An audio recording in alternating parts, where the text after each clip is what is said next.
Loin d'avoir été meurtri par son départ de Matignon, Gabriel Attal s'en est plutôt vanté. Une forme d'émancipation qui aurait irrité Emmanuel Macron. 6 mois seulement après son arrivée, le départ de Gabriel Attal de Matignon avait déjà été programmé.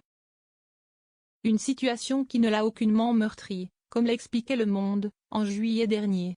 D'ailleurs, après sa sortie de l'Élysée, Gabriel Attal avait lancé « J'ai sauvé la République ».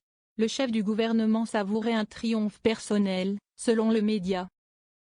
Irrité par celui surnommé bébé Macron, Emmanuel Macron n'a même pas voulu le regarder.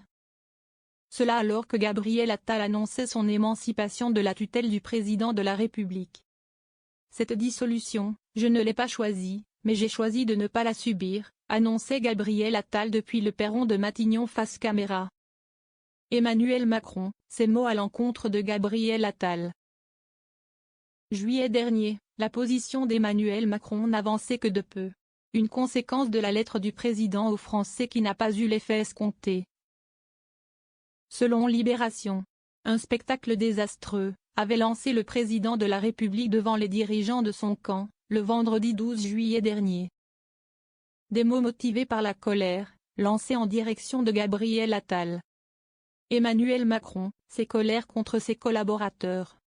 Comme le rapporte Le Monde, Emmanuel Macron s'est agacé à plusieurs reprises contre ses collaborateurs. Ces derniers ayant été jugés trop pessimistes après l'annonce de la dissolution. Dans le cas de Bruno Roger Petit, il aurait été jugé trop bavard. Une source du Palais a confié à nos confrères la raison de la distance entre lui et Emmanuel Macron. Une situation qui serait due à la grosse soufflante du président.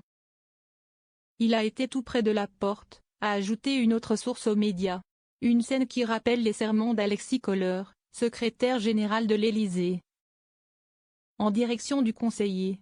Rappelons qu'en 2020, il avait pris l'initiative de déjeuner en catimini avec Marion Maréchal.